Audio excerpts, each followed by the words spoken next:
ህጋይ ተብሎ ይጫናል። ህጋይ በሱ ላይ ተደርቦ ደግሞ የሚጫን ሌላ ቡና አለ። በፌዴራል ፖሊስ አስይዤ እንዲገባ ለስራ አስኪያጁ ቀጥታ ለስራ አስኪያጁ ሌላውን ስለማላምን ለስራ አስኪያጁ በር ላይ ተደዋውለው ጠቅላላ አገልግሎት አስተዳደር የደህንነት ክፍሉ ምናምን ህጋይ ነው ምናምን ብለው ለቀቁት። ማታ ባለቀይ ተደውሎ በሽፍት መሬ የዓመት ፍቃድ ወጣ ተባልኩኝ። ሚራን ወደኋላ አርጊውና የ3 ሳምንቷን የወጣቿን ከዚህ ቦታ ላይ ይሄን ያልከሽ ከዚህ ቦታ ላይ እንደዚህ ብዬ ነገርኳት። ከዛ በኋላ ምን ያደርጉ የሚሮክ ቡና ቃል በቃል የሊሙ ቡና በበቃ ቡና የሚባል ጆንያ አለው። ሳቢያ ይደረግና ከሊሙና ከበበቃ ቡና ጆንያው ተመልሶ በሌላ ጆንያ ለሌላ ባለሀብቶች ነው የሚሸጠው። እነሱን ሁሌ ስለምከታተል ከመጨረሻ ላይ ያሉበትን መጋዘን ማጣራት ጀመርኩ። ከግቢ ከወጣ በኋላ በቃ በግል ወደ መርካቶ ምናምን ነው የሚሰራጨው። ይሄን ሁሉ አጥንቼ ጨረስኩ። አሁን እኔ እንኳን ያስኩት 660 ምናምን ኬሻ ነው 2 መኪና። የምሬን ነው ይዤ እኮ ሰጥቼ ለአለቃ እኮ ሰጥቼ እኔ እየተጎዳሁ እሳቸው ጋር ሰተት ብዬ ገባሁ። ኮማንደር አልኳቸው፣ አረ እንደዚህ አይነት ወንጀል እየተሰራ ነው እዚህ ግቢ ውስጥ፣ እኔ እዛ መስሪያ ቤት ሰራተኛ ነኝ እና እንዲያዙልኝ ምናምን አድርጉልኝ ምናምን ብዬ ነገርኳቸው። እኔ አልኳቸው ምንም የምፈልገው ነገር የለም። እኔ የምፈልገው ወንጀሉ እንዲጋለጥ እየሰራሁበት የምበላበት ተቋም ገቢዎች ጸረ ሙስና አሳውቂያለሁ። በስልክ ጸረ ሙስና ደውለው ስራ አስኪያጅ ማን ነው እከሌ ነው በቃ ይሄን ነው የሚጠይቁ። ከዛ በኋላ ዝር የሚድል ሰው 20-30 መኪና መያዝ ይችል ነበር። እስከ ቤተ መንግስት ሄጃለሁ። አንተም እርሶም ማለት ሁላችሁም ሌቦች ናቸው አላችሁበት የቃል በቃል ተናግሬያለሁ። ለምን ከዚህ በፊት እየያዝኩኝ እየተሰጠው እኔ አይደለ ይስቀጡኝ የነበረው ማንንም አላምንም። ስለዚህ ወጥቼ ነው ማመለከተው።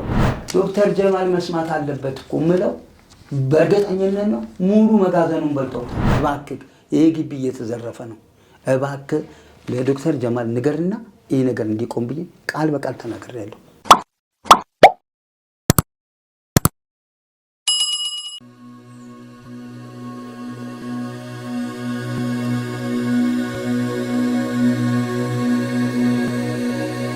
እሺ ጤና ይስጥልኝ።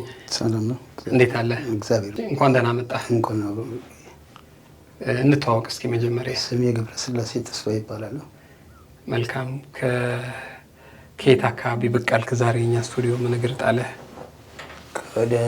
ከዚሁ አዲስ አበባ ነው። አዲስ አበባ ነህ?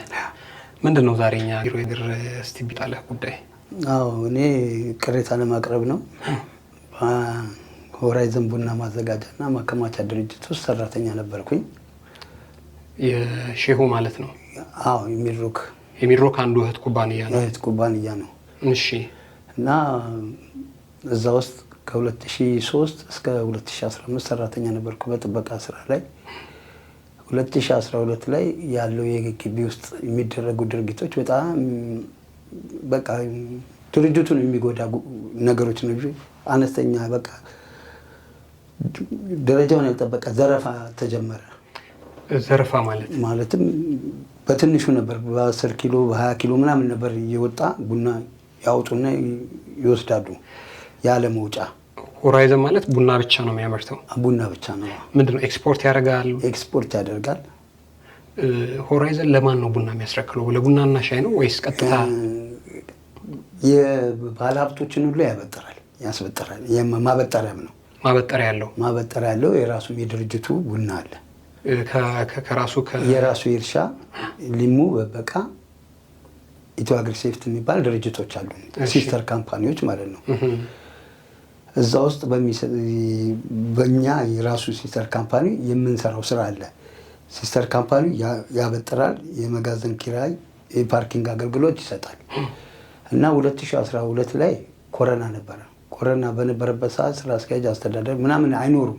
በማይኖሩበት ሰዓት የደህንነት ክፍል አለ፣ የኔ አለቃዬ ማለት ነው። እሱ ከወዛደሮች ጋር ሁሉ በሌላ መውጫ እያመጣ ቡና እንዲወጣ ያስደርጋል። አጋጣሚ ከኔ ጋር እኔ እንደዚህ አይነት ነገር አላስወጣም። ይሄ እኔ መናገር አይደለም አባሎች ሊናገሩ ይችላሉ። እኔ ማንንም እዛ ጋር የተመደብኩትኝ ስራ ለስራ ነው። ስራዬን ሰርቼ መውጣት ነው የምፈልገው። አላስወጣም። ከዛ ጭቅጭቅ ይፈጠራል። በዛች አነስተኛ የተጀመረ ወደ መኪና አደገ። የምርህ ነው? ከዚህ ከ10 ኪሎ ከምናምኑ አደገ። እዚህ ይሄን ሁሉ ሲደረግ ግን ጣግማን ነው ኦዲተር ለኦዲተር አሳውቂያለሁ። ለአስተዳደር ጠቅላይ ፋይናንስ እና አስተዳደር ሁሉ አሳውቂያለሁ። ከዛ እኔ አሁን ውስጥ መጀመሪያ ግንኙነት አላቸው የላቸው ማማቆ ጉዳይ የለም። መጀመሪያ ለውስጥ ነው የምታሳውቀው። ከዛ 13 ሲገባ ወደ መኪና ተቀየረ። 13 ማለት 2013 ቆይ አንተ 2011 ተቀጠርክ? 2003 ማነው 2003 እንደ ረጅም ዓመት እኮ ነው ያገለገልከው። አዎ በኮንትራት ነው ተቀጥሬ ሚሮክ ድርጅቱ ከያዘ በኋላ 2006 ላይ ቋሚ ሆንኩኝ። በዛ ሰዓት ላይ ነው። እሺ 2003 ተቀጠርክ። እንመጣለን ብዬ ነው። እሺ ወደዛ ጉዳይ ቀርታ ይሄ ስርቆት መቼ ጀምሮ ነው የጀመረው? አንተ ከገባህበት ዓመተ ምህረት ጀምሮ 2012 ላይ ነው። አነስተኛና በቃ መጀመሪያ በአልኩ በላስቲክም ሆነ በማዳበሪያ 10 ኪሎ 20 ኪሎ መውጣት የጀመረው 12 ኮሮና ሲገባ ነው። ከዛ በፊት አልነበረም። ጠንካራ የደህንነት ክፍል ኃላፊ ነፍሳቸውን ይማርና ወልደ ገብርኤል ኮማንደር ወልደ ገብርኤል ነበሩ። የዛኔ ዘረፋ የለም። እኛ መብታችን ነው። ወንጀል እንኳን ስንይዝ ከዛ ተቋም ሌባ የሚባል አያመልጥም። በታምር ሰራተኛ ጠንካራ ሰራተኛ ነው። እሺ አሁን ይሄ 10-20 ኪሎ እንዴት ብሎ ነው የሚወጣው? በቃ በመውጫ ዝም ብሎ የዛሬ የወጣበት መውጫ አለ። ህግ የሚያወጡ አሉ። እሱን ይወስዳል። ሰውየው ይወስድና ደልዞ እንዲወጣ ለምሳሌ ትናንት የወጣበትን ዛሬ አድርጎ ሊያወጣ ይችላል። ያው መፈራሪ ኃላፊነቱ ለአንድ እሳቸው ከሞቱ በኋላ ለሱ ምክትል የተባለ ለሱ ተሰጥቶታል። በሱ ነው የሚታዘዘው። በቃ በአጠቃላይ ሽፍት መሪዎችን ምናምኖችን ይዟቸዋል። ውስጥም ስለያዘ ይፈሩታል። ለእኔ አይደለም ሰራተኛው መጥቶ ሊናገር የሚገባው ሰራተኛው ይመሰክራል ብዬ ነው የማምነው። ሰራተኛው የጠበቀው ሰራተኛ ነባሮች አሁን የተቀጠሩ አሉ ከጊዜ በኋላ እነሱ ይመሰክራሉ። ሙሉ የመስሪያ ቤቱ ሰራተኞች ኬዙን ያውቁታል፣ ይመሰክራሉ። ከዛ 12 ላይ ያቺ ጥቃቀር የነበረችው አድጋ ወደ መኪና ሆነ። የመኪና ላይ ሲገባ ከውስጥ ሰራተኞች ጋር በመተባበር አንድ ሳምንት በደንብ አጠናን። ሁለተኛ ሳምንት በደንብ አድርገን በሶስተኛው ሳምንት ከዛ በፊትም ይወጣል ግን አልደረስንበትም ነበር። ሙሉ ኢንፎርሜሽኑ ይመጣልኝ 13 ላይ የ3 ሳምንት እኔ ውስጥ ቆይ በደንብ ላጥራ ብዬ ካጠራው በኋላ በሶስተኛው የጁማ ቀን ነበር የሚወጣው። የሌላ ተቋም መኪና አለ። ህጋይ ተብሎ ይጫናል። ህጋይ በሱ ላይ ተደርቦ ደግሞ የሚጫን ሌላ ቡና አለ። ቆሞ የሚያስጨነው ማነው? ደህንነት ክፍሉ የበላይ አለቃዬ ነው ሲያስጨን የነበረው። ከማጋ ወዛደር አለ፣ የተቋሙ ሹፌር አለ። በእነዚህ በመተባበር እንግዲህ ውስጥ ያሉት አሉበት የሉበትም እኔ የማውቀው ነገር የለም በዛ ሰዓት። ከዛ በፌዴራል ፖሊስ አስይዤ እንዲገባ ለስራ አስኪያጁ ቀጥታ ለስራ አስኪያጁ ሌላውን ስለማላምን ለስራ አስኪያጁ በር ላይ ተደዋውለው ጠቅላላ አገልግሎት አስተዳደር የደህንነት ክፍሉ ምናምን ህጋዊ ነው ምናምን ብለው ለቀቁት። ግቢው ካሜራ አለው። ከዛ እኔን ማታ ላይ 12 ሰዓት ምናምን ነው የኔ ሽፍት መሪ አድረን ወጣናል ብያለሁ። አድረን ወጣን ነው ዓርብ ዕለት ሐሙስ አድሬ ለዓርብ ጠዋት ነው የወጣሁት። ዓርብ ዕለት ነው ይሄ ነገር የተከሰተው። ማታ ባለቀይ ተደውሎ በሽፍት መሪ የዓመት ፍቃድ ውጣ ተባልኩኝ። ለምን ብለህ አልጠየቅም? ፖለቲካው እንትን ላይ ነበር። እኔ ምንነቴ ይታወቃል። የቀድሞ ሰራዊት እንደሆንኩ ይታወቃል።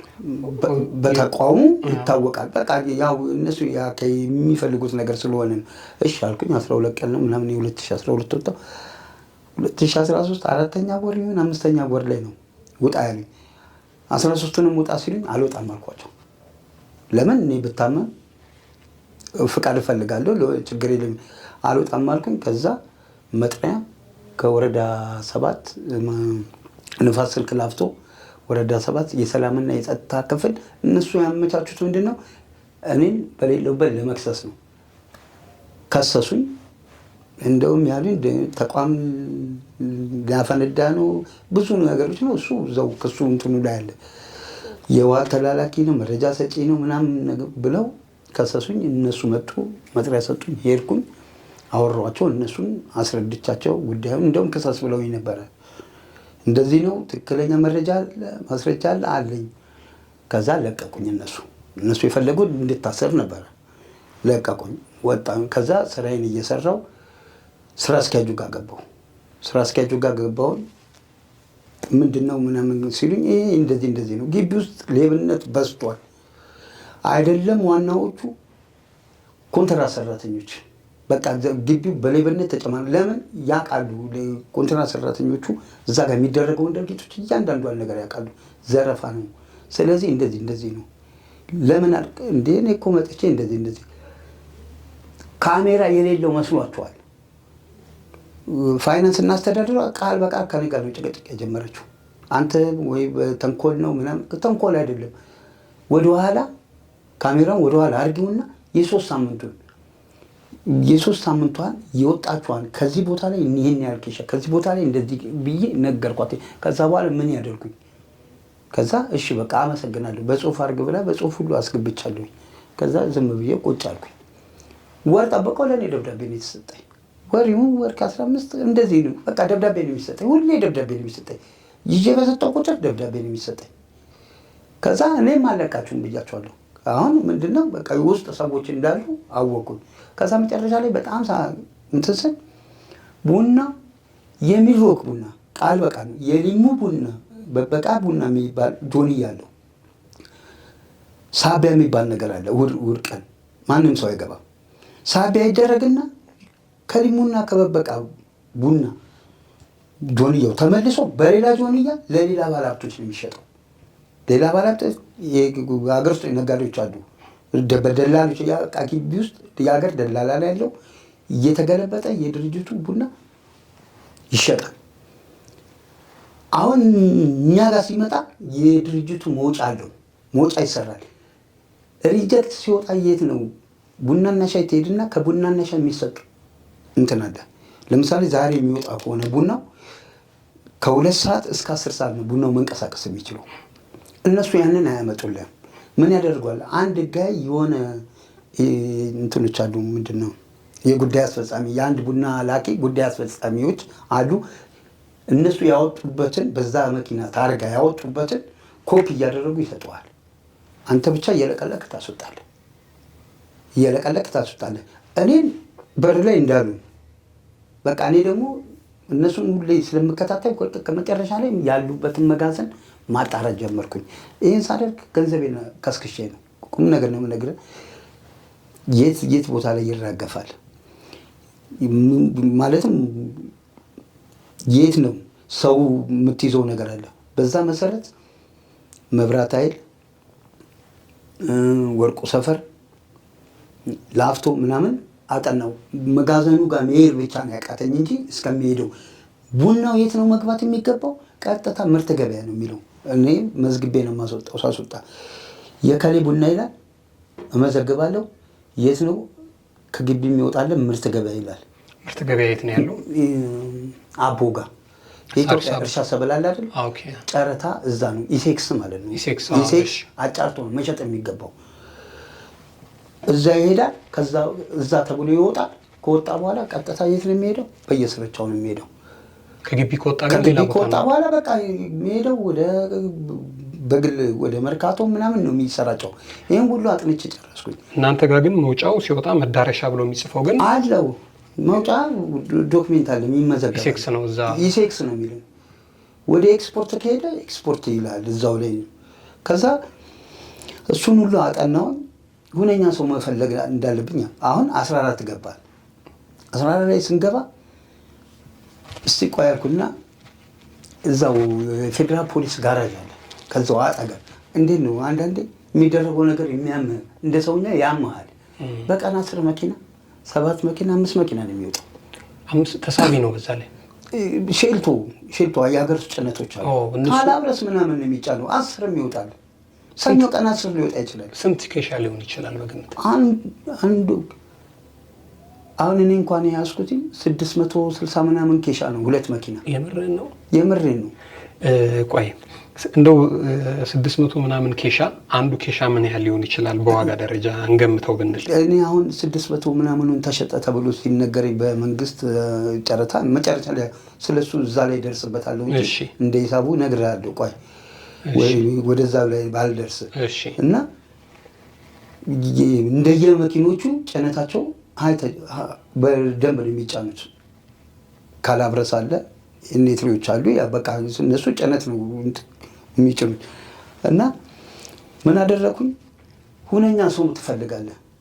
ወንጀል ምርመራ 5ኛ ማነው ፒያሳ 3ኛ ሄጄ አመልክቻለሁ 2014 በሆነ ነው የምነግርህ። አሁን ልካደም ይችላሉ አላውቅም። ወይም ሰው ሰጠውኝ ነበር ስልካቸው ነበረኝ። ቀፎ ተበላሽቶብኝ ከቀነ ቀፎ እንትን ስላለብኝ ነው። 2 ክትሎች ከላፍቶ ከየኛ ናቸው ተብሎ ስልካቸው ተሰጡኝ። ተገናኝተን አውርቼ ያው እኔ አልተመቸኝም ብቻ በራሴ ምንም እንትን ያሉት ነገር የለም። ለኔ ስላልተመቸኝ ታውቁ ያው የማይመቸኝ አረጉ ልልህ አልችልም። ገብቷል። ስልክ እኔ እንዲያዝ ነው የምፈልግ። ስልክ ደውልልኝ የሚለኝ ሰው አልፈልግም። እኔ ለምን መስሪያ ቤት ይዤ እኮ ሰጥቼ ለአለቃ እኮ ሰጥቼ እኔ እየተጎዳሁ ነው። በቃ ለእኔ የሚያስተምረኝ ግቢ ውስጥ ነው አለ አይደል እንዴ? እዛው ግቢ ውስጥ ያስተምረኛል። ስለዚህ እኔ አሁን ውጪ አሳውቄ እኔ ራሴ ተከታትዬ እንዲያዝ በቃ ተይዞ ፍንጩ ላይ እንዲደረስ ነው የምፈልገው ነው የምናገረውም እንደዚህ ነው። ከዛ እሱን ትቼ ቀጠልኩ። አሁን እንዳልኩ ለፌዴራል ፖሊስ የጋራጅ ኃላፊ ኮማንደር ማን እንደሆነ ስማቸውን አላስታውስም። አሁን እሳቸው ጋር ሰተት ብዬ ገባሁኝ። ኮማንደር አልኳቸው፣ ኮማንደር አረ እንደዚህ አይነት ወንጀል እየተሰራ ነው እዚህ ግቢ ውስጥ። እኔ እዛ መስሪያ ቤት ሰራተኛ ነኝ እና እንዲያዙልኝ ምናምን አድርጉልኝ ምናምን ብዬ ነገርኳቸው። እኛ እኮ አይመለከተንም፣ ቆይ የሚመለከተው ጋር ልደውልልክ አሉኝ። እሺ አሉና የሚመለከተው የፌዴራል ፖሊስ ኢንተለጀንስ ዋና አዛዥ ጋር ዋና ይሁን ምክትል ብቻ ባላቅም አቶ ጎሳ ጋር ተደወለ። አወሩ፣ በስልክ አገናኙኝ። ቀኑ አርብ ቀን ብቻ ሰኞና ምናምን ሰኞና አሉኝና ሄድኩኝ። ገብቼ ቢሮ በአግባቡ አወራኋቸው። እንደዚህ ነው በቃ ኬዙን ነገርኳቸው። ሰዎች ሰጡኝ፣ 3 ሰው ነው ምናምን ሰጡኝ። እንደውም ስራው እንኳን ከመጀመር አንተ እስከ መጨረሻው እንዴት ነው የምዘልቀው? ለኛ እርግጠኛ ነኝ እኔ አልኳቸው። ምንም የምፈልገው ነገር የለም። እኔ የምፈልገው ወንጀሉ እንዲጋለጥ ነው። እየሰራሁበት የምበላበት ተቋም ነው። እኔ ደሞዜ ጥሩ ነው። አሁን ስለ ደሞዝ ማውራትም አልፈልግም። ለምን ማስመሰል ነው የሚመስለው። ማስመሰል ደህና ይከፍሉ ነበር። በጣም ጥሩ ነው። ህይወቴን የመራሁበት ተቋም ነው። ኑሮ ሁሉ ነገር የሚገባ ለምሳሌ አሁን እንደዚህ ስናገር ማስመሰል እንደዚህ ስለማልፈልግ ነው። ብዙ ልትናገር ትችላለህ። ያን እኔ አልፈልግም። በቃ ህይወቴን የምመራበት ነው። እየኖርኩበት ያለ ነው። እዛ ውስጥ ከ2000 በላይ ሰራተኛ ችግርተኛ ሰራተኛ አለ፣ ጊዜያዊ ሰራተኛ። ያ ተቋም ቢከስር ተሸጠ ነው። ሌላ ተቋም ተሽጦ የለም የምናውቀው። አዳማ ትሸጣለህ በእንደዚህ በዘረፋ ይታወቃል። ቦለቄ ነው ምንም። ስለዚህ ይህም እጣ ፋንታው ያ ነው። ስለዚህ እኔ የምፈልገው ምንም ነገር አይደለም። እሺ ችግር የለም። ሰው ሰጡኝ። ሰዎቹ መጡ። 2 ቀን 3 ቀን መጣው። ምንድን ነው የሚያደርገው? በቃ ሲወጣ ቴክስት አድርግልን ስልኩን ታርጋው አንዳንድ ምንቱን አልሰጣቸውም። እኔ እንደዚህ ለምን መኪና መድቡ፣ 2 መኪና መድቡ፣ እንደዚህ አድርጉ። መንገድ ላይ ሊሸውዷቸው ይችላሉ። እኔ ሚስጥሩን ስለማቅ ነው። ቀጥታ 2 ሰው አንድ የሆነ ቦታ ላይ ከጠበቀኝ ከዛ እኔ እከተላቸዋለሁ። ከዛ በኋላ ይያዛሉ። እነሱ ይህን አይፈልጉም ጨርሶ የነበሩት። አሁንም ስደውል እያለ 15 ገባ። በቃ እንደውም አንተ ፖሊስ ሆንክብኝ ሁሉ ያለኛል። መናገሩም እኔ አፍራለሁ። እውነቴን ነው ነገር አፍራለሁ። ፖሊስ ሆኖ አንተ ፖሊስ ሆንክብኝ ማለት እኔም ፖሊስ መሆኔን አላወቅም። ማንም ሰው ለሀገሩ ፖሊስ ነው። አይ በቃ ብዬ ስልክ ተዘጋጋን። ከዛ መጨረሻ ላይ እንደሚወጣ አውቃለሁ። ግን ሁነኛ ሰው ትፈልጋለህ። ገቢዎች፣ ጸረ ሙስና አሳውቂያለሁ በስልክ ጸረ ሙስና ደውለው ስራ አስኪያጅ ማን ነው? እከሌ ነው። በቃ ይሄን ነው የሚጠይቁ። ከዛ በኋላ ዝር የሚድል ሰው የለም። እነሱ ውስጥ ለውስጥ ነው የሚሄዱት። አንተ የሆነ ነገር መፍትሄ ታገኛለህ፣ ግን በዚህ መሀል ላይ አንተ ትጠመዳለህ። አንተ የተያዝክ ነው እንዴ? በየጊዜው ደሞዜ እንደተቆረጠ ነው፣ እንደተከሰስኩ ነው። እግዚአብሔር ምስክሬ ነው። አንዲት ነገር ጥፋት አጥፍቼ ተከስሼ አላውቅም። በቃ ያው ለአለቃ ለመታዘዝ ይላል። ለአለቃ ምን አሁንም አልታዘዝም። ሲዘርፍ ይውጣ አልታዘዝም። እኔ አላስወጣም። መብት ለምን ህግ አለው። ህጉ የሚለው ምንድነው? የተቋሙ መተዳደሪያ ደንብ አለው። ቡና እንዴት እንደሚወጣ ነገርኩ።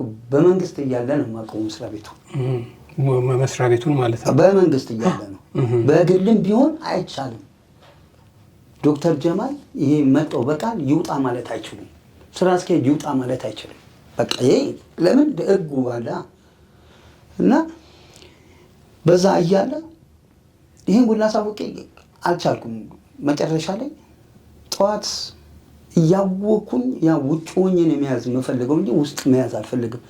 ወይ መውጫ አውጥቶ በአንተን ይወጅል ያው ስለደረሰብኝ ነው። ዝም ብዬ እየመዘገብኩ ያስወጣሁታል። ጠዋት ራሱ ሊመረመር ይችላል።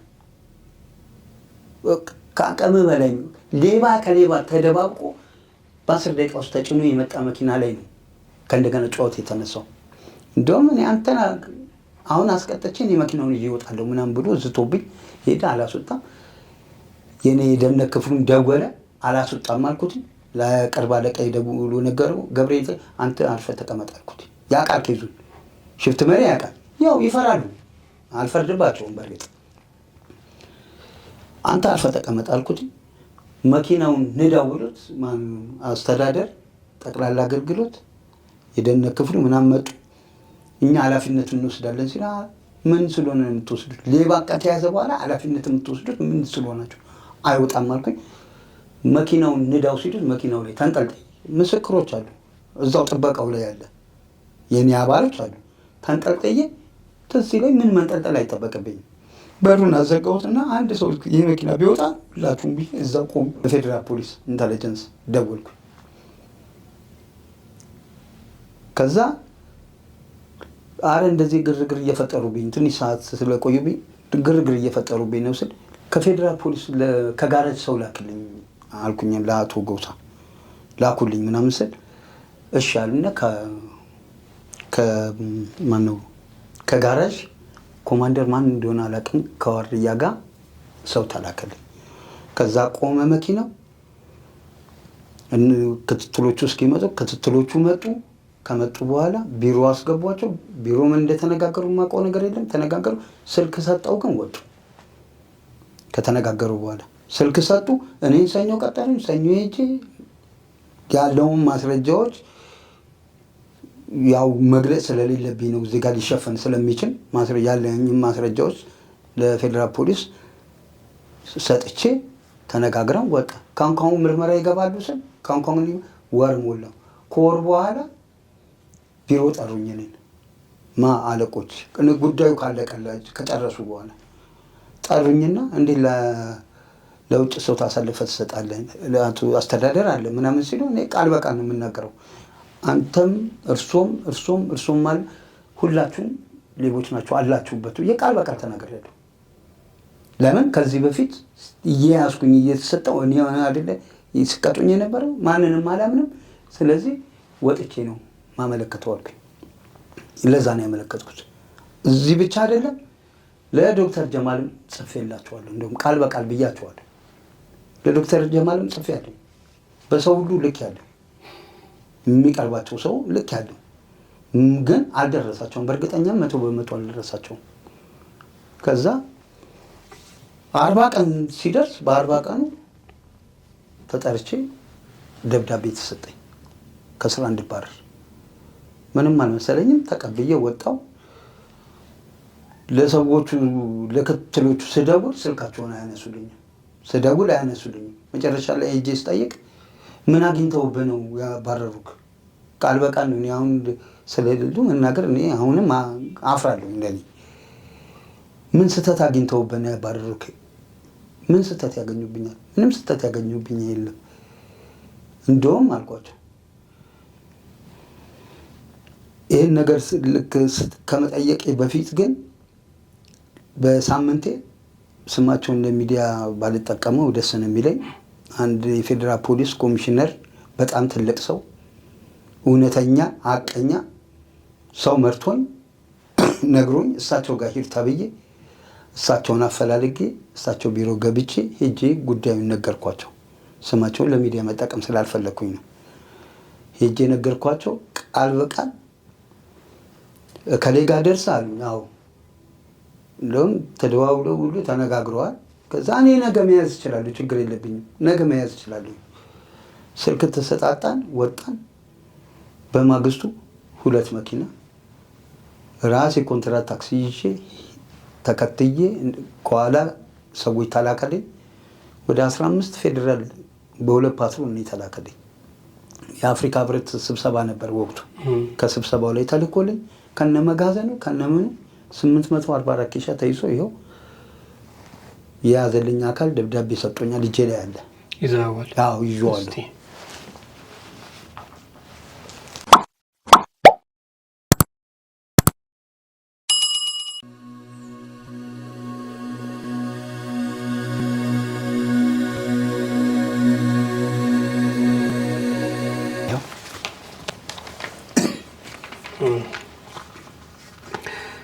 ይሄ ማለት አሁን ያልከውን 689 ኩንታል ያስያዝክበት ነው። 844 ኬሻ አጠቃላይ።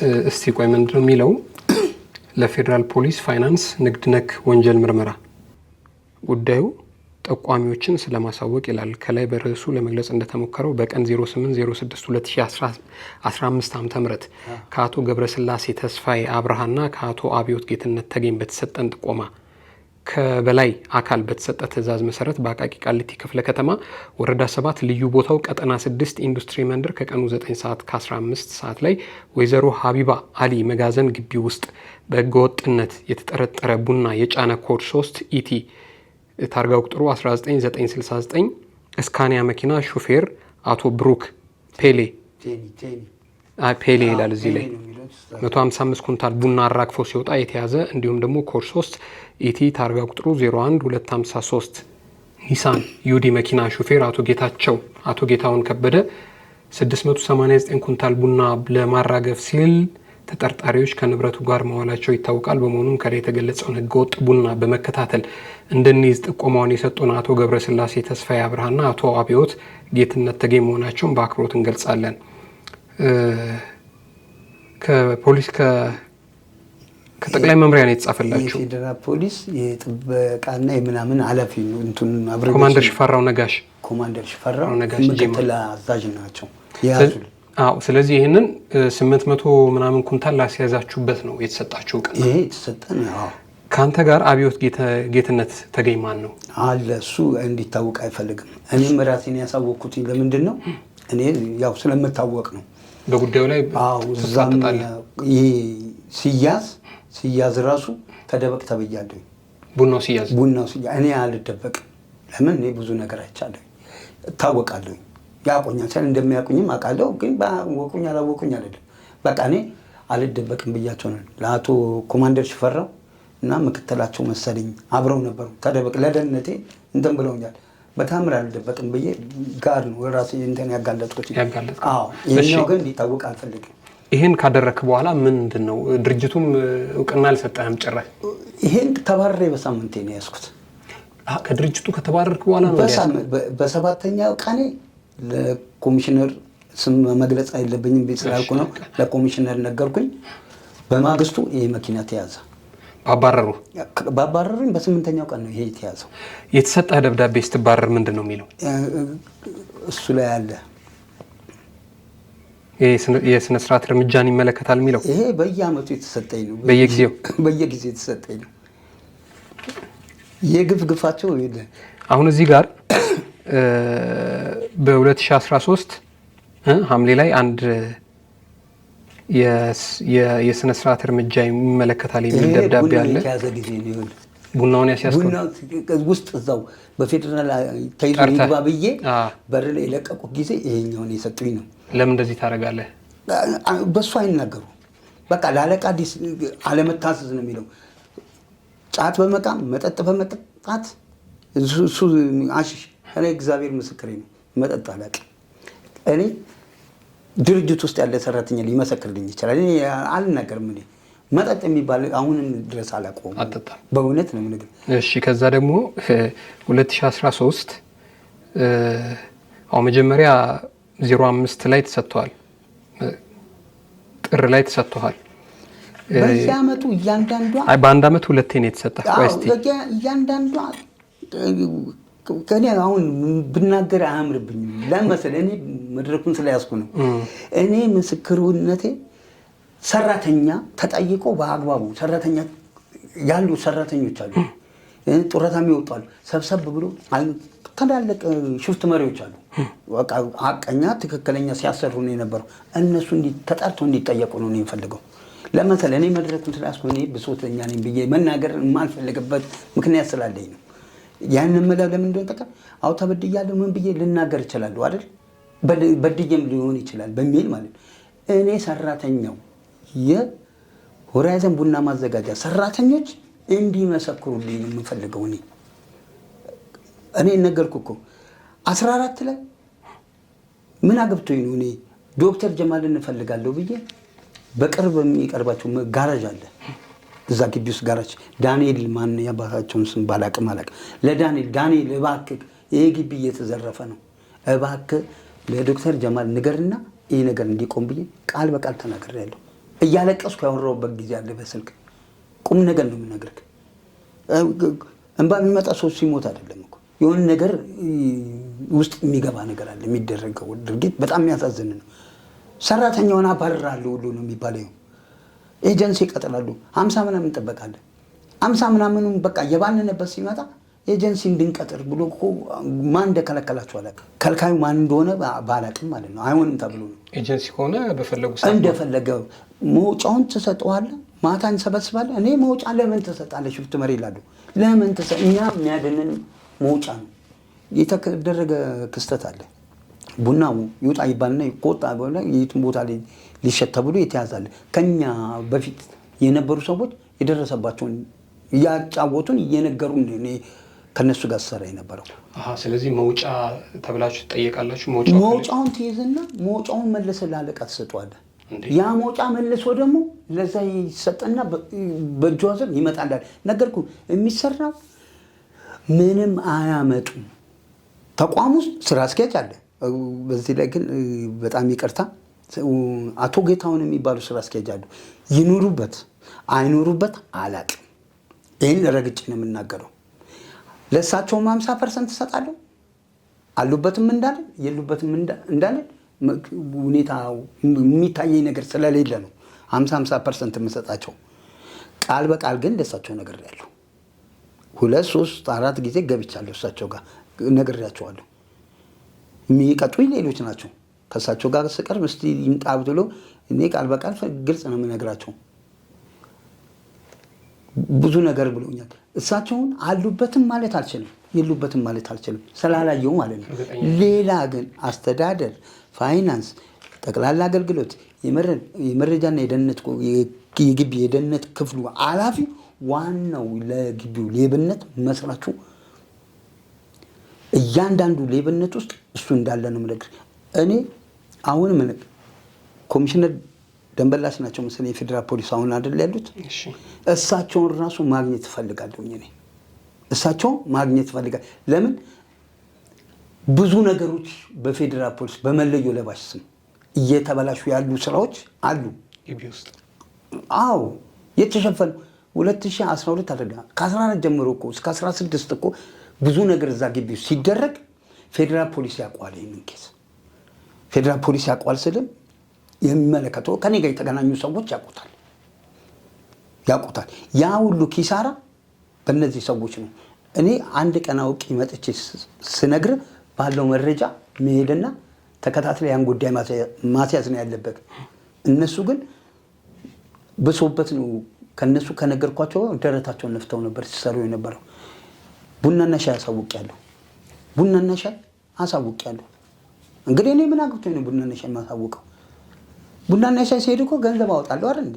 ትራንስፖርትም ይሁን አውጥቼ አይደል ሄጄ ማሳውቀው?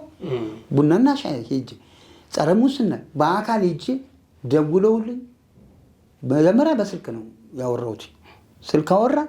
ሪከርድ እየተደረገ ነው ተባልኩኝ። ሪከርድ ተደረገ።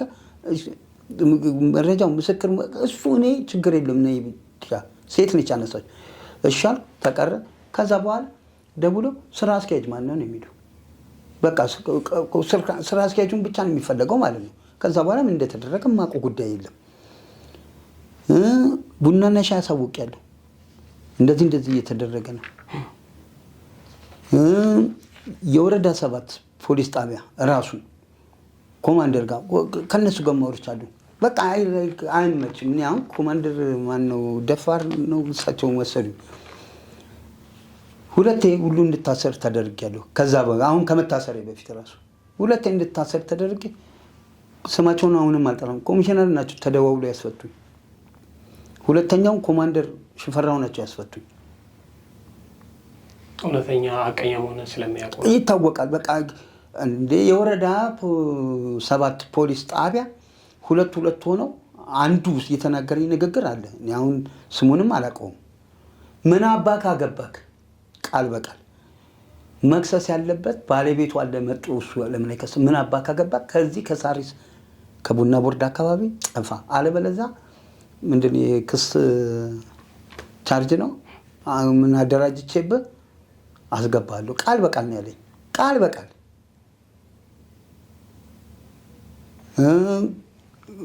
ማነው የምርመራ ክፍል ኃላፊው መጀመሪያ ቃል በቃል የተናገረኝ ንግግር አለ። ግን ኮሚሽነር ጋር ደውዬ ኮሚሽነር ናቸው ያስፈቱ። የደንብ ኃላፊ ለደንብ ኃላፊው ስልኩን ተቀብዬ በስልኩ ነግሬው እሱ እንደውም በምስክሮች ፊት ምንድነው ወይ ለራሳቸው ወይ ለሰዋቸው ብሎ ቃል በቃል ይነገረኝ።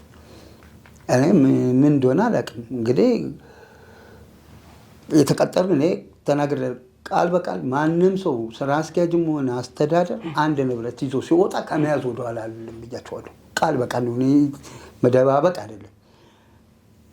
ማናች አስተዳደርና ፋይናንስ አለች እሷ ነች ግቢውን ስታጽፍ ነበር። አንቺም ይዘሽ ብትወጪ ከመያዝ ወደ ኋላ አይደለም እሷን ብያታለሁ። በቃ ከፈለጋችሁ አባሩኝ ከስራ አባሩኝ እንጂ ወንጀል ሲሰራ ውጭም ሆኜ ይዛቸዋለሁ ብያቸዋለሁ። ውጭ ሆኜ እኮ ነው ያስቋቸው። እሺ ምን አገብቶኝ ነው እኔ ውጭ ሆኜ የሚይዘው? አንድ አይነት ክስ 3 ዓመት ነው 4 ዓመት ስከሰስ አንድ አይነት ክስ ነው ተከሰስኩ። አንድ አይነት ክስ እዚህ ጋር የስነ ስርዓት ጉድለት በቃ የስነ ስርዓት ጉድለት ምንድን ነው? ስነ ስርዓት ጉድለቱ ምንድን ነው? አንተ እስቲ ለምሳሌ 2013 ላይ ምንድን ነው የሚለው የስነ ስርዓት ጉድለቱ? የስነ ስርዓት በድርጅት ውስጥ የተከለከለውን የአደንዛዥ እጽ ጫት በስራ ሰዓት በድርጅት ውስጥ የሚጠቀሙ መሆኑንና ሌሎች የጥበቃ አባላት የሮንድ ስራን ሲሰሩ እርስዎ ግን የሮንድ ስራን ለመስራት ፈቃደኛ ያለመሆኑን እንዲሁም የድርጅቱ ዲሲፕሊን ኮሚቴ ፊት ቀርቦ የቀረበለትን ጥያቄ ለመመለስ በፍጹም ፈቃደኛ ካለመሆኑ በላይ ለድርጅቱ ኃላፊዎችም ሆነ ለማንኛውም የቅርብ የስራ ኃላፊ የስራ ትዕዛዝ የማይቀበሉ መሆኑን ኮሚቴው ምንም አይነት ጥያቄ እርስዎን መጠየቅ እንደማይችልና የማንም የስራ ኃላፊ ትዕዛዝ የማይቀበሉ መሆኑን ማወቅ ተችሏል። በመሆኑም እርስዎ የተላለፉት የዲሲፕሊን ግድፈት ከፍተኛ በመሆኑና በአሰሪና ሰራተኛ ጉዳይ አዋጅ ቁጥር 1156/2011 አንቀጽ 27 ቀ እና በአንቀጽ 14 ቁጥር 2 መሰረት በስራ ቦታ በህግ የተከለከሉ አደንዛዥ እጾችን ወይንም አልኮል መጠጦችን በመጠቀም ወይም ተጠቅሞ ለስራ ብቁ ባልሆኑ የአእምሮ አካላዊ ሁኔታ ውስጥ ሆኖ የተገኘ ሰራተኛ በዚህ አንቀጽ ያለማስጠንቀቂያ የስራ ውሉ እንደሚቋረጥ ተደንግጓል። በዚሁ መሰረት እርስዎ ከድርጅታችን ጋር የነበረው የስራ ውል ከየካቲት 1 ቀን 2015 ዓ.ም ጀምሮ የተቋረጠ መሆኑን እንገልጻለን። አንተ ድርጅት ውስጥ እንደማትጠጣ ጓደኞች ያውቃሉ? መጠጥ የሚባል ነገር እኮ እንደሚለቅ መለኪያ ቢኖር በመለኪያ እንደ 5 ዓመት የ10 ዓመት መለኪያ ቢኖር የ10 ዓመት ልለካ እችላለሁ። ነገርኩህ እኮ እቺ ጫት እቅማለሁ ብያቸዋለሁ። ውጪ ነው ውጪ ነው እቅማለሁ። እንዴት ግቢ ውስጥ አንተ የሀገር ከስተመር ነው ያለው። በጣም ከፍተኛ ትላልቅ ሰዎች እኮ አሉ በር ላይ። ግቢው አይደለም ቆመ ልትቀምበት አይደለም። ቆመ ልቅም ስራው በጣም ውጥረት ነው ግቢው። አውራ በስመ አብ ፕሮቶኮልን መለዩ አድርገህ ጫት እየቃምክ ትሄዳለህ እንዴ? ወታደር ስለሆንኩ አውቃለሁ ነው። እንዴት አድርገህ ነው አንተ አንድ ቢሮ በር ላይ ሆነ እንግዳ እያስተናገድክ? በጣም ብዙ ባለሀብት ብዙ ባለስልጣንም ሊመጣ የሚችልበት ግቢ ነው ግቢው። በጣም ትላልቅ ሰው እዛ ጋር እንዴት ነው አንተ ጫት ተርቲና ወጠረ እንትን የምትለው? እንደ መብቴ እኮ ነው። ውጪ ወጥቼ መቃም መብቴ ነው። መስከር እንደባለል እችላለሁ። የለብኝም መነግረህ እንደማልጠጣ ይታወቃል። ዲሲፕሊን ኮሚቴዎች የተባሉት ማለት ናቸው። የሰራተኛ ማህበር ሊቀመንበር ምክትሉ ሌቦች ከስሻቸዋለሁ። ተከሷል። እነሱ ራሳቸው በሌብነት የሰራተኛ ኮንፌዴሬሽን ከነሱ ጋር ነው መጀመሪያ ጦርነት የነበረ። የሰራተኛውን ሀብት እየዘረፉ ኮንፌዴሬሽን ሄጄ ምንም ፋይዳ አልመጣልኝም። ተፈራርመን ሄደን እነሱ ከዛ በኋላ ተጣመሩ። የክምችት ክፍል ኃላፊው፣ የሰራተኛ ማህበሩ፣ አስተዳደሩ ምናምኖች ናቸው ዲሲፕሊን ኮሚቴው ራሱ ሌባው። ቅድም ነግሬያለሁ። ዲሲፕሊን ኮሚቴው መጥቶ ጠርቶኝ እንደዚህ ብሎ ለሌባ እኔ አልናገርም ብያቸው ወጥቻለሁ። ይህን ቃል በቃል ነው የነገርኳት። ሌቦች ናቸው እንዳሉ። እኔ ከበያዝኩኝ አይደል እንዴ ክምችት ክፍሉ በ15 ቀን ነው ምናምን ለቆ የወጣው። እኔን አባረሩኝ። ይዘልቁ ነበር። ልክ ሲያዙ በቃ ነገሩ ተበላሽቶባቸዋል። ከዛ በኋላ መልቀቅ አውጥቶ ሁሉም መልቀቅ እንትን ያሉት። እዚህ ጋር የተከሰስክበት ጉዳይ ምንድን ነው? ከሳሽ የፌዴራል አቃቤ ሕግ ላለ ፌዴራል የመጀመሪያ ደረጃ ፍርድ ቤት ልደታ ምድብ ወንጀል ችሎት አዲስ አበባ መጋቢት 13 ቀን 2016 ዓ.ም ይላል። የተከሳሽ መከላከያ ምስክሮች በሕግ ተገደው እንዲቀርቡልኝ ስለማሳወቅ ይላል። እሱ ምን መሰለህ፣ ሱቅ ነበረችኝ እኔ እዛው ቡና ቦርድ በር ላይ። ይሄ ከድርጅቱ ጋር የሚያያዝ አይደለም። እሱ አይደለም ግን እኔ ስታሰር፣ አሁንም ቃል በቃል የምናገሩ ስታሰር በግፍ ነው የታሰርኩት። ምን እዛች ጋር ችርቻሮ ቸረችራለሁ። ወደ 80 ምናምን አነስተኛና ጥቃቅን እዛው በር ላይ ሰፈራዎች ቡና ቦርድ እዛው በር ላይ ቡና ቦርድ በር ላይ የጀበና ቡና የሚሸጥ አለ፣ ምግብ አለ፣ ቸረችራለሁ። ቀጥታ ለወረዳ 7 ፖሊስ ጣቢያ ሄደው እንዲያዝ ነገርኩ። እንዲያዝ በሁለቴ እንትን ብለውኛል ብያለሁ። ቡናው ከሱቄ ውስጥ ወጥቶ መንገድ ላይ ተሸክሜ እየዞርኩኝ እንዳገኙኝና ኮንትሮባንድ ተብዬ እንድገባ የተደረግኩት ይሄ ከሱቄ መውጣቱ አጠገብ ያሉትን ራሱ ፈርተዋቸው መጥተው መስክረውብኛል። አልፈርድባቸውም ስለማትይዙን መከላከያ ምስክር አጠገብ ያሉትን ያዩትን ሰዎች ናቸው ያቀረብኳቸው። ግን ፈርተው አላየንም ነው ያሉት። ሲወጣ አላየንም ነው ያሉት። ቲን ነበር አለው ለቡናና ከሰል እንደሚሸጥ ግብር ብሎ ገበራለሁ። በእኔ ሳይሆን የእህቴ ነው። እና እሷን ሄደው ፖሊስ ማነው ፍርድ ቤት ያው ዳኛ የሰማውን ነው ማመዛዘን ያለበትን ነው ቢፈርዱብኝ እኔ እንትን አይልም። ቃል በቃል ምንድን ነው ያሉት? መንገድ ላይ ተሸክሞ ሲሄድ አግኝተ ነው የታሰረው ነው ያሉት። ቡናው ተወረሰ፣ እሱ ችግር የለውም። ግን በሀሰብ በተንኮል ነገርኩ እኮ 3 ጊዜ። አሁን ይሄኛው 3ኛ ክሴ ነው እዛ ወረዳ ውስጥ 3ኛ ክሴ ነው። አሁን ራሱ የተንጠለጠለ ክስ አለ። ይኑር አይኑር አላቅም እንጂ ወረዳ ውስጥ ዝም ብሎ የተጻፈና አቃቤ ሕግ ና ታረቅ ምናምን ያለኛል። እኔ አልታረቅም ብያለሁ። አቃቤ ሕጉም ማለት ነው ስልክ ተደውሎ እኔ አልታረቅም። እኔ ጸብ የለኝም ከነሱ ከግለሰብ ጋር ጸብ የለኝም። እኔ እንደ ድርጅት ውስጥ ያሉ ናቸው። ምንድን ነው የሚያስታርቀኝ? ምንም እርቅ የሚያስፈልገኝ ነገር የለም ምናምን ብዬ እንትን ብያለሁ። አሁን እሱ ክስ ይኑር አይኑር የማውቀው ጉዳይ የለም። እንግዲህ ተፈርዶብኝ ታስሬ አመት ከ10 ወር ታስሬ ነው የወጣሁት። እኛው ራሱ በዚህኛው ኬስ በቡና በኮንትሮባንድ በሚለው። አሁን ትልቁ ቁም ነገር ዛሬ ከኛ ጋር የተገናኘ ነው። ግን የሆራይዘን ቡና ማቀነባበሪያ ውስጥ ያልተገባ ምዝበራ አለ ነው። ምዝበራ አለ። እንዴት ነው የሚመዘበረው? እኔ ማስረጃውን አቀረብ አድርገውን ወስዶን ሚዲያ ላይ አልዘረዝረውም። ለምን ይሄ ሚዲያ ላይ የሚቀርብ ነገር ስለሆነ ሊጠነቀቁ ስለሚችሉ ሰራተኛም መጠየቅ ይችላሉ። እንዴት ሲደረግ እንደነበረ እኔ ይዛችሁን ገብታችሁኝ ከፈለጋችሁ ሰራተኛ ማሳወቅ ትችላላችሁ። አለበለዚያ ባለው መረጃ ማሳወቅ ይችላሉ። እንግዲህ 4 ጊዜ መያዝ ማለት ምን ማለት ነው? 4 ጊዜ ይቻላል በ2 ወር ውስጥ እንደውም በሁለት ወር 9 መኪና ሁሉ አግጄ ሁሉ አሳድሬያለሁ። አሁን የተባረርኩበትን አንዷን መኪና ይዤ እንትን ካልኩ በኋላ በ8ኛው ቀን 9 መኪና አግጃለሁ። 9ኙም መኪና ይመለከተኛል። እኔ ነኝ መዝግቤ የማስወጣው። ስለዚህ አላስወጣችሁም ብያቸው አጋጣሚ አስተዳደሩና የደህንነት ክፍሉ ኃላፊ ነው መጡ። ኃላፊነት ትወስዳላችሁ ፈርሙና ስጡኝ አልኳቸው። አውቄ ቢወጡ እኔ መንገድ ላይ ላስይዛቸው ነው። አንፈርሙም ብለው ዞር ነው የሄዱት። ስራ አስኪያጁ መጡ። ስራ አስኪያጁ ሲመጡ ግር ብለው ሄዱ። እኔ ነኝ ሚስጥሩን የማውቀው። ከዛ በኋላ ስራ አስኪያጁ እዛው ጣጣችሁን ጨርሱ ብሎ ነው አልፎ የሄዱት ሳይናገሩ። 9 መኪና ግጫ አድሯል። 9ኙ መኪና እኔ ባሳድራቸው ግን ችግሩ ምንድነው? ነገ የሚገባው ደግሞ ያስወጣል አሉ። ከኛ ጋር ጥበቃ ላይ እየሰሩ ወይ 1000 ብር ወይ 2000 ብር የሚሰጣቸው አለ፣ ልክስክስ አለ። እነሱ ናቸው ጥበቃው ራሱ እንዲደፈር ያደረጉት። ይሄን ቃል በቃል ነው የምነግርህ፣ ቃል በቃል። አሁን ሌላ ዝርዝር ውስጥ መግባት ስለማልፈልግ ነው። ብዙ ነገሮች አሉ።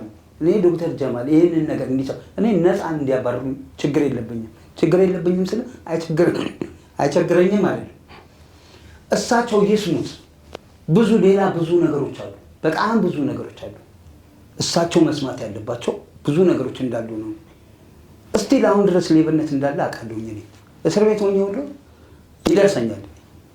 አሁን 17 18 ላይ 17 ሰው ታስረዋል። ሰዎች ሰራተኛ ማኔጅመንት ይህንን መስመር የሚዘረጋው ሰው አሁንም አለ። ታዲያ 17 ያሉ ማኔጅመንቶችን ማሰር የቻለው አካል ከዚህ ቀደም እነዛኞቹን ያላሰረው ለምንድን ነው? አንተ የጠቆምከው አባረሯቸዋል። ደብዳቤ ተቆርጦብኛል ያልኩት ለእሳቸው የጻፍኩት ደብዳቤ ተቆርጦብኝ አቶ ፈለቀ ናቸው አውራ ተብዬ አውርቼ ነገ እንገናኛለን ምናምን ተባብለን ተለያየ። እሳቸው ይሁኑ አይሁኑ ግን የማውቀው ጉዳይ የለም። በሪሰፕሽን ላይ ባለው ጋርድ ነው ስልክ ያገኘሁት። ከዛ በኋላ አልተገናኘንም።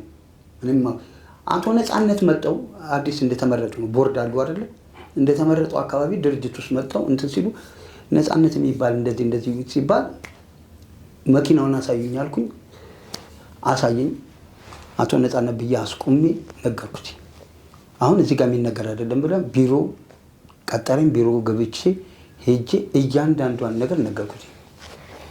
እያንዳንዷን ነገር ነግሬ በጣም ጥሩ እሺ ምናምን አለኝ። ከዛ በኋላ ያለ ነገር ሳይ 6 ወር ምናምን ቆየ። 6 ወር ከቆየ በኋላ ስብሰባ ነገር ነው። እኔ ፍርድ ቤት ድርጅቱ ያው ድርጅት መክሰስ ስላለብኝ ግዴታዬ ነው አገልግሎቴን ለመጠየቅ ፍርድ ቤት ሁሉ በዜሮ አገልግሎት አይከራከርም። ዘርፌ አልጠፋሁ፣ ወንጀል ሰርቼ አይደለም። አገልግሎቴን እንድከለከል አስደረጉኝ በፍርድ ቤት ማለት ነው። ከዛ አገልግሎት ለምን ተከለከልክ? ከስራ ያው ፍርድ ቤት እንግዲህ እንዴት ይወሰንብኛል? እኔ በምን ምክንያት ነው አገልግሎት? እኔ እንግዲህ ህጉ ምን እንደሚል አላውቅም። አገልግሎት ይከለክል የሚል እንትን የለም። ብትዘርፍ በወንጀል ብትወጣ ወንጀል ሰርተህ ነው በድርጅቱ ላይ የሚባል ነገር አለ አይደል? እኔ ለአለቆች አይታዘዝም በሚል ዲሲፕሊን ለዳኛው ነው ያውንም አብራለሁኝ። እኔ ለዳኛው የሆነ ማስረጃ አለኝ ከፌደራል ፖሊስ ማምጣት የምችለው እሱን አጽፌ ላምጣ ሲል ቆይ ገና ነው እንደዚህ ስናገር ራሱ ለዳኛው እኔ ላልታመን ይችላሉ። ለምሳሌ እዚህ ጋር አሁንም እንደ ሚዲያ ልጠቀምበት ስለማልፈልገው ቃል በቃል ላምጣ ቆይ ገና ነው ተብሎ የተፈረደብኝ ወረቀት ይዛኔ ይሄ ወረቀት አልተጻፈልኝም ነበር። የፌደራል ፖሊሱ ማለት ነው አልተጻፈልኝም ነበር። ማጻፍ እችል ነበር። እሱን አምጥቼ ብሰጥ እኮ ቢያንስ የሆነ ነገር እንትን ሊሉ ይችላል። ሁኔታውን ነግሬያቸዋለሁ። ያ አላውቅም ብቻ ያጻጻፉ ወይ ድክመት ይሁን ያው የህግ ባለሙያም አለማወቅ ምንም ብቻዬን ነው። በእርግጥ የህግ አለማወቅም ይሆናል እንትን ሊልብኝ የሚችለው እና እንደዛ ሆነ። ተሸነፍኩኝ። ያ አገልግሎቴ እንዳላገኝ ነው ይችላል። ያ እንዳልኩ 6 ወር አቶ ነፃነት ነግሬው ከዛ በኋላ ግምገማ ተብሎ ስብሰባ ተሰበሰቡ። አውጡ እንደዚህ የተጨማለቀ ሌብነት አለ ምናምን ተብሎ ተነገረ። አዎ እያሉ ሰራተኛው አውጥቶ እጁን እያወጣ አሁን እነማን ናቸው ሲል ያው አንድ ነገር የሚደፍር ሰው ይፈልጋል። እኔ እንዴት እንደተጎዳው ሰራተኛው ያውቃል። እከሌ ነው ብሎ መጠቆም አይችልም፣ አይነግረን። ግን እንደዚህ አይነት ወንጀሎች አሉ። አዎ ማን ነው የሚያደርገው? እከሌ በሉ ችግር የለውም ምናምን ሲል አልተማመኑም። እሺ ኢሜል አድሬስ ስልክ ምናምን ትተወቅ እንግዲህ በደረሳቸው መሰረት አስተዳደር ፋይናንስም ጠቅላላ አገልግሎትም ምናምን በራሱ ጊዜ አጥልቷል። ጸዱ ሲጸዳ እኔ እዛው በር ላይ ነኝ ያሉት። እኔ ምንድን ነው እኔ መስዋዕትነት አልከፈልኩም እንዴ እዛ ጋር አንተ ከተባረርክ በኋላ ነው? አዎ እሺ እኔ ነግሬዋለሁ አይደል እንዴ። ታዲያ ይቅርታ እነዚህ ሰዎች ሲባረሩ ያኔ እንግዲህ እነዚህ ሰዎች ማለት አንተ በነበርክበት ሰዓት ሲበድሉ ሲገፉ ሲዘርፉ የነበሩ ናቸው፣ አስተዳደር ላይ ያሉ ሰዎች አይደል? ታዲያ ወዲያውኑ እነዚህን ላባረረው አካል ሄደህ እኔ የተባረርኩት በግፍ ነው፣ እነዚህ ሰዎች በሰሩብኝ ግፍ ነው፣ ይሄው አልፌ ተርፌ ያስያዝኩበትም ከስርዓት ከተሰናበትኩትም በኋላ ወደ 800 ምናምን ኬሻ ያስያዝኩበት አለኝ፣ ወደ ስራ ይመልሱኝ፣ እነዛ ሰዎች ይህንን እንዳላጋለጥባቸው ስለተከላከልኳቸው ስለተገዳደርኳቸው ነው ያባረሩኝ ብለህ አላልካቸው? ልክ የምን ጊዜ ነው ልክ እንደተፈረደብኝ በቃ ህግ የለም እንዴ ነው ያልኩት ብዬ በጣም ተሰምቶኝ ከፍርድ ቤት ወጥቼ ቀጥታ ኢትዮጵያ ሪሴፕት ነው የሄድኩት። ብስራተ ገብርኤል የነፃነትን በስልክ አውርቼ የአቶ ነፃነት ምክትል አለ እከሌ ስም ስለጠፋኝ ነው ምክትሉ ጋር ሂድ ቢሮ ምናምን ብሎኝ ሄጄ ይኸው እንደዚህ ነው መዝግቦ ምን ብሎ ይዞ ሄዷል። እኔ እንደውም አልቀሽ አላውቅም። እኔ ደረቅ ነኝ የምነግርህ ምን ብሆን እኔ ማለቅ ሰው እንትን አይደለሁም። የዛኔ ባይመጣው እንዴት እንደወረደብኝ ልነግር አልችልም። እንዴ አታልቅስ እንደውም አሉኝ ሰውየው ማለት ነው። ከዛ ነግሬ ይሄው እንደዚህ ይሄው ይሄንንም እከታተልላለሁ ተብያለሁኝ እኮ ብለውኛል እኮ። ከዛ በኋላ አላገኛቸው። ከዛ በኋላ ወደ ሚድሮክ ስገባ ራሱ ቀጥታ ምንድነው የተባልኩት? ይሄ ሰውዬ እንዳይገባ ተብሎ እንድመለሱ የተደረኩት። አሁን ዶክተር ጀማል ዋና መቀመጫቸው የት ነው? እነዚህ ናኒ ህንጻ ነው። እኔ የማውቀው ናኒ ህንጻ እንዳሉ ነው የማውቀው። እንግዲህ ሌላ ቢሮ ተቀይሮ ይሁን አይሁን አላውቅም። ቀይረው ከሆነ አላውቅም። ናኒ ህንጻ እንደሆነ አውቃለሁ። እኔ መረጃው ዶክተር ጀማል ይስሙና ከዛ በኋላ እኔ ይከልኩኝ በጣም ደስተኛ ሆኜ ነው እንትንም ብለው እንደማይከለክሉኝ 100% አውቃለሁ። 100% ነው የምነግርህ። 100% እኔ እንዲህ ብዬ መናገር አልችልም። እኔ ስለማልችልበት ነው። እኔ እሳቸው ሰምተውት ይሄን ጉዳይ ለምን ተቀጠልኩ እንዴ? ይሄ ማለት ግዴታ ይቆይ ለጠብቅ ነው ይተካ ግዴታ ነው። ምንም እንደዚህ ማለት አይጠበቅብኝም። ግዴታ ነው። ይሄ የምሰራው ተቀጥሬ የተቀጠርኩትን ድርጅቱን ሰራተኛ መጠበቅ አለ እንዴ? በቃ እንጀራዬን ነው የሰራሁት። ለምን አላዘረፍክም የሚለኝ አካል እንኳን ታዲያ መጀመሪያ መቅጠር አልነበረበት፣ በሩ ክፍት መሆን ነበረበት። በቃ ይሄን ነው ስናገራቸው የነበረው ይሄንን ነው። አቶ ጌታውን ራሳቸው ዶክተር ጀማል አቶ ጌታውን ራሱ ማናገር ይችላሉ። እኔ ስራ አስኪያጁ ማለት ነው። ስለዚህ አሁን እኔ ፍትህ ፈልጋለሁ ለሆራይዘን የቡና ማቀነባበሪያ ውስጥ ሆራይዘን ቡና ማዘጋጃና ማከማቻ ድርጅት ውስጥ አጉል ስርቆት ስላጋለጥኩ ነው ከስራ የተባረርኩት። በግፍ ስንት ጊዜ ሆነ አሁን ስራ ከፈታ? አሁን እንግዲህ ከፈታሁኝ 3 ዓመት ከምናምን ሆነኛል። ይሄንን ሁሉ ያህል ጊዜ አሁንም እየታገልክ ነው? አዎ አሁንም ሚዲያ ቀረጻ እየሞከርኩ ነው። ሶሻል ሚዲያዎችንም እየፈለግኩ ነው። አንድ ሬዲዮ ጣቢያም ቀረጻ አድርጌያለሁ፣ ግን ትንሽ ጠብቀን ብለውኛል። አሁን ከወቅቱ ጋር እንትን ስላሉኝ ነው። ከዚህ በፊትም ቀረጻ አድርጌያለሁ በዚሁ ሚዲያ ላይ፣ ያው ሚዲያውን ስም መጥቀስ ስለሌለብኝ እና ጠብቀኝ ብለውኛል እነሱ።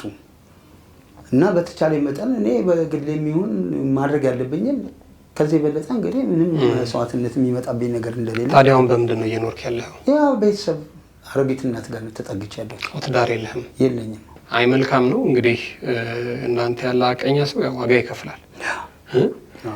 እዚህ ጋር ያለውን ጉዳይ በተመለከተ እንግዲህ ያው የተወሰኑ መረጃዎች ይዛል። በርግጥ 3-4ቱ ከስራ ማስጠንቀቂያ የተሰጠበት የተሰናበተበት እና ደግሞ ያን ያህል ኩንታል ያስያስከበት ነው። አይቀደም ወደ ኋላ እንመለሳለን ያልከኝ አንድ ነገር ምን ነገር ይሄ ቡና የተያዘው ቡና 3 አመት ሞልቶታል። የት ነው ግን የተያዘውን ቡና ማን ነው ግን የሚወስደው? እኔ ቀደም እንዳልኩ ኮሚሽነር እንዲያዝ አደረጉኝ። ቀጥታ ለወንጀል ምርመራ ነው የሰጡት። ወንጀል ምርመራ እኔ አሁንም የምናገረው ነገር ነው የሚጠፋኝ።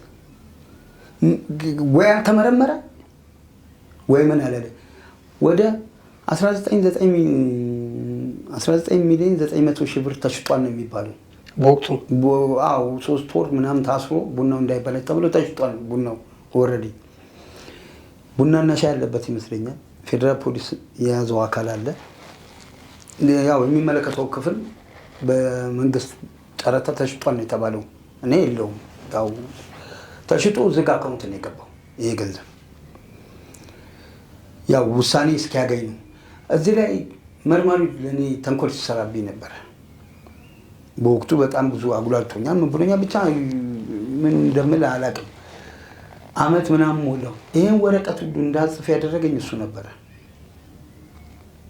አንተ ስለማስያዝ አበለን ይሄውን ለአበል የተጻፈ ነበር። አበል እንዲከፈል በልና ጻፍ ነበር ያለኝ። ከዛ ይሄ ክፍል ይሄን ደብዳቤ ጻፈልኝ። ይዤ ሲሄድ አቃቤ ሕግ መልሷል የተባለው ተበላሽቶ አቃቤ ሕጉ አልቀበልም ብሏል። ይሄን አሟልተህ ላክ ተብሎ ተልኳል ነው የተባለው ወረቀቱ ስላላሟለ። ከዛ በኋላ መጣ። አሁንም እርግጠኛ አይደለም ታስሯል የሚባለው ወሬ አለ። እኔ እዛው እያለሁ ታስሯል ነው የተባለው። ነገሩ ከተበላሸ በኋላ ታስሯል እንትኑ መርማሪው ከዛ ለነበሩት የምርመራ ክፍል የፋይናንስና አስተዳደር ክፍል ኃላፊ ጋር እንድገባ ተደርጌ ገብቼ ስማቸው ጠፍቶኝ ነው ኮማንደር ናቸው ነገርኳቸው። በቃ ለ15 ቀን ታገሰን የሆነ የሚስተካከል ነገር አለ ምናምን አሉና ተነጋግረን ጨርሼ ወጣሁ። 15 ቀን እየጠበቅኩ እያለ እኔ እስር ቤት ገባሁ እና አሁን ገብቻለሁ። አሁን ስገባ ዶክሜንቱ ቁጭ ብሏል። አልተሟላም ተብሎ አሁን ወይዘሮ አቢባ ምናምን ስለሌለች ቁጭ ብሏል። ገዢ የነበረች ሴትዮ ነች እሷ። እዚህ ላይ ስሙ የተጠቀሰው የእሷ መጋዘን ሊራገፍ የተራገፈው እዛ መጋዘን ነው።